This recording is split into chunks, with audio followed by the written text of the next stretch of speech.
Bonjour à tous et à toutes. Bienvenue dans cette conférence en ligne qui a pour thème les mathématiques dans la nature. Je m'appelle Lucie Wayun, je suis ingénieure en génie hydraulique et en mécanique et c'est moi qui vais animer cette conférence aujourd'hui. Donc je viens de la part de l'association Math en Scène, une association toulousaine qui a pour vocation d'inciter à voir les mathématiques autrement. Donc, si vous voulez bien, je vais commencer une petite présentation. Donc, je vais commencer le partage.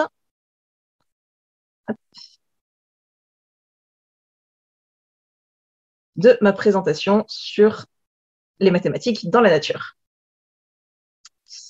Avant de commencer, je vais vous demander de vous munir d'une feuille, d'une règle, d'une paire de ciseaux. On en aura besoin au milieu de la présentation.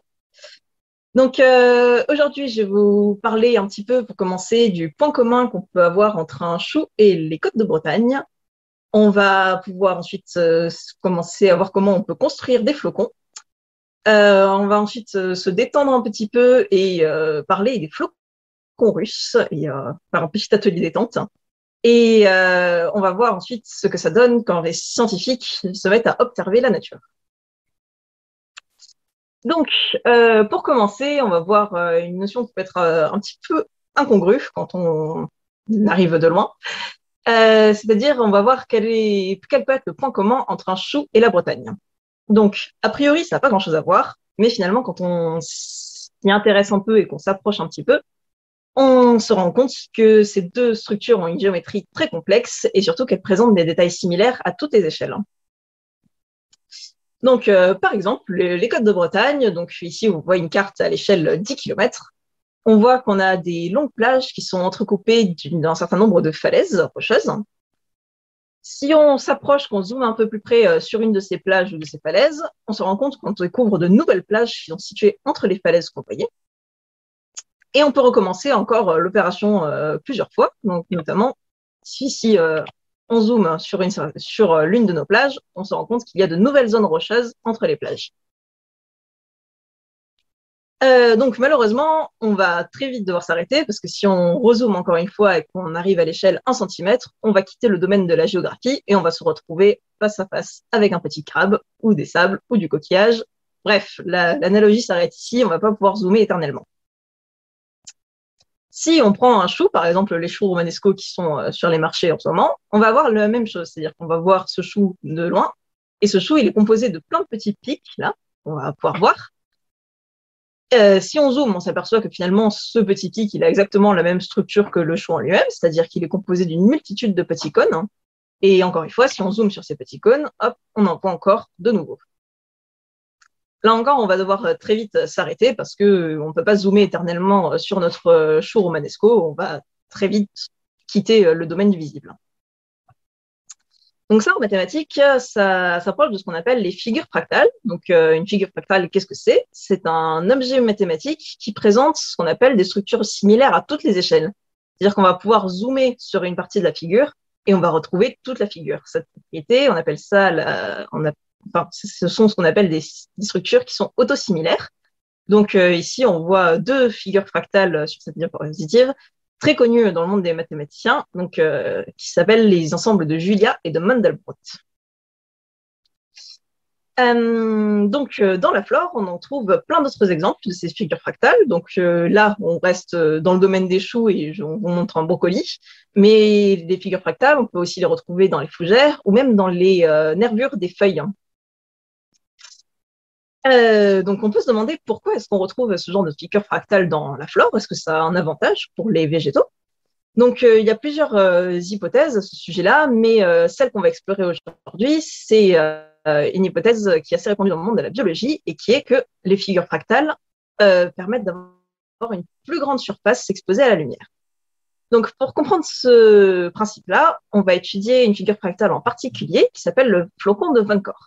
Donc, pour l'étudier, on va essayer de comprendre comment le flocon de Van Cor est construit. Donc, on va commencer par construire un triangle dont les trois côtés sont égaux. Et chaque côté, on va le diviser en trois et on va supprimer la partie du milieu. Donc, une fois qu'on se retrouve avec cette figure-ci, on va construire à la place du segment qu'on vient de retirer un autre début de triangle équilatéral. Et on va répéter l'opération autant de fois que nécessaire. Donc là, si on répète encore une fois l'opération, on se retrouve avec ce genre de figure. Donc, on voit ici, si on fait une comparaison entre la première figure et celle qu'on a obtenue après 3 étapes, on a vraiment augmenté le périmètre. Donc là, on voit qu'on n'a plus un simple triangle, mais tout un ensemble de circonvolutions qui permettent d'avoir plus de surface exposée à la lumière, pour finalement un espace occupé qui n'est pas beaucoup plus grand. Donc ça, c'est un gros avantage pour les végétaux, parce que plus de lumière, plus de surface, ça veut dire plus de surface exposée à la lumière, et ça veut dire plus d'énergie. Donc ça a un grand intérêt pour les plantes, et également pour nos poumons, et pour notre corps humain en général. Il faut savoir que dans le corps humain aussi, on retrouve des figures fractales. Nos poumons, ce sont des figures fractales. On a des petites bronchioles qui rappellent la structure des poumons. Dans le système digestif, c'est la même chose. Et dans nos vaisseaux sanguins, c'est pareil. Voilà. Donc, après toutes ces informations, on va se détendre un petit peu et faire un petit atelier détente découpage.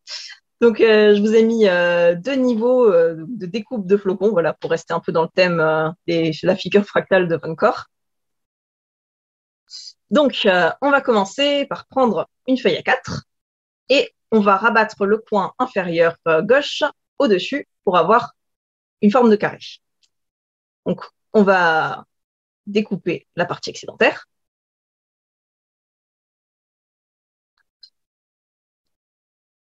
Donc, une fois qu'on se retrouve avec notre carré découpé en face de nous, on va plier cette feuille en 2, essayer de bien marquer le pli.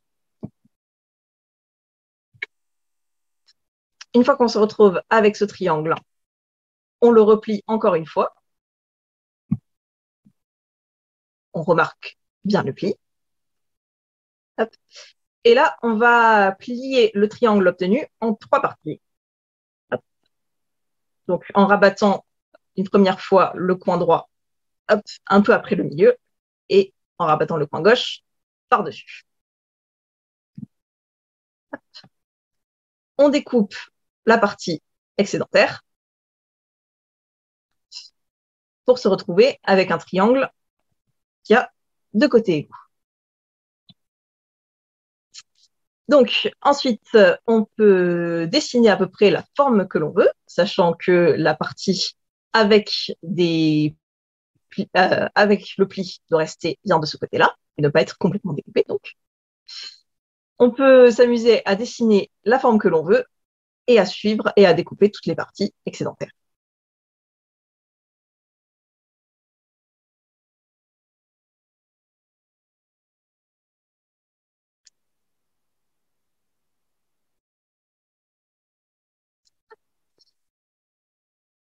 Et voilà.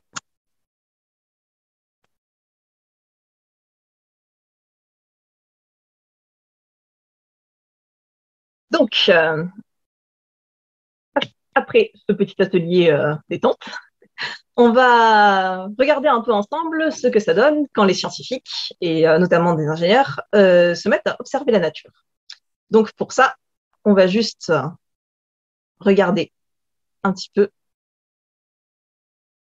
la saut de la baleine à bosse.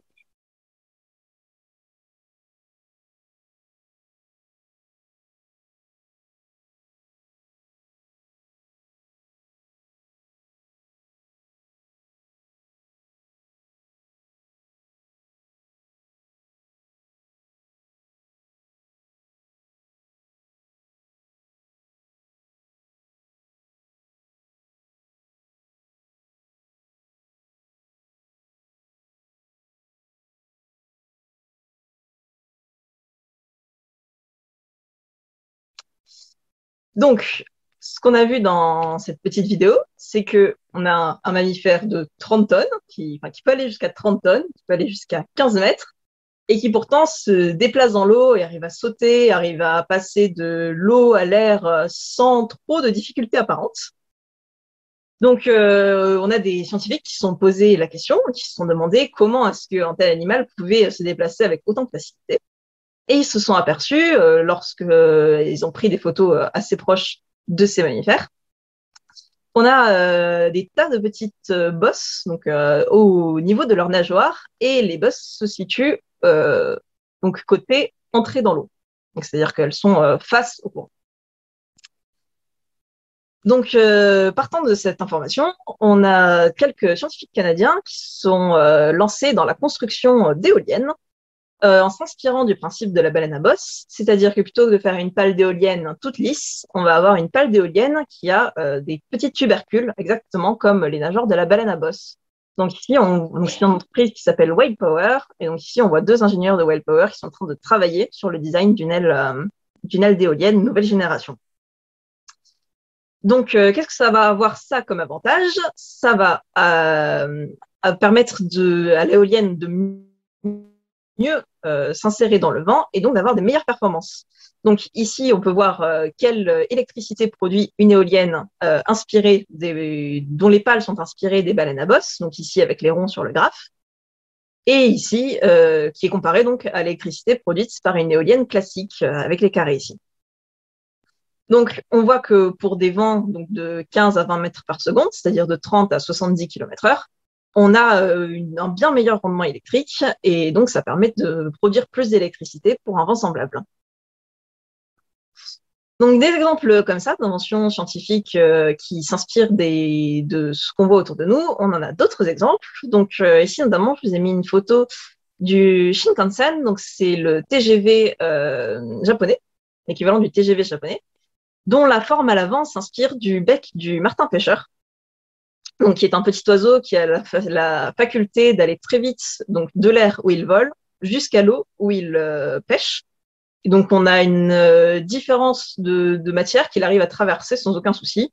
Et donc c'est de ça dont sont inspirés les gens qui ont designé le Shinkansen, qui a la particularité de passer à travers beaucoup de tunnels.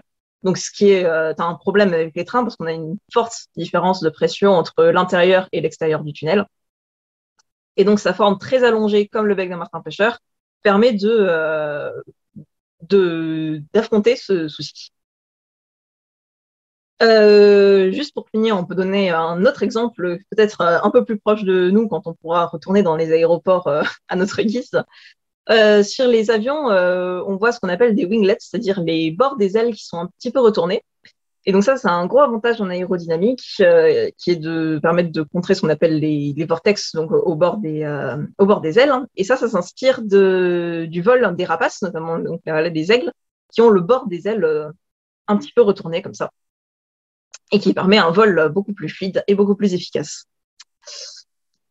Donc ici, on a vraiment on est resté assez en surface. Il y a beaucoup de sujets qu'on n'a pas abordés, donc notamment tout ce qui est la géométrie dans la nature. Donc si vous pouvez observer ce qu'il y a autour de vous, on voit qu'il y a beaucoup de spirales, des géométries qui sont assez inattendues. Donc si on peut conclure cet exposé, c'est de toujours observer ce qu'il y a autour de nous et essayer de faire le parallèle le plus possible avec les mathématiques. Merci beaucoup de m'avoir écouté. On a un petit peu de temps pour les questions, si vous voulez. Je vais arrêter le partage. Ah,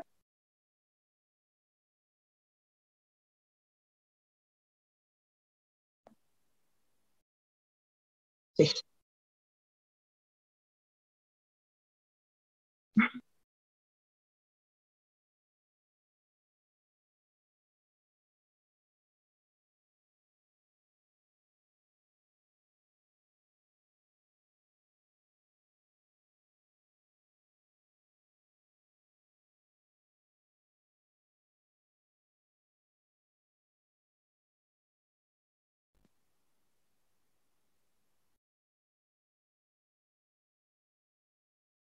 Ça va. Ça va. Hop. Bon. Donc merci à tous pour votre attention et on va s'arrêter là.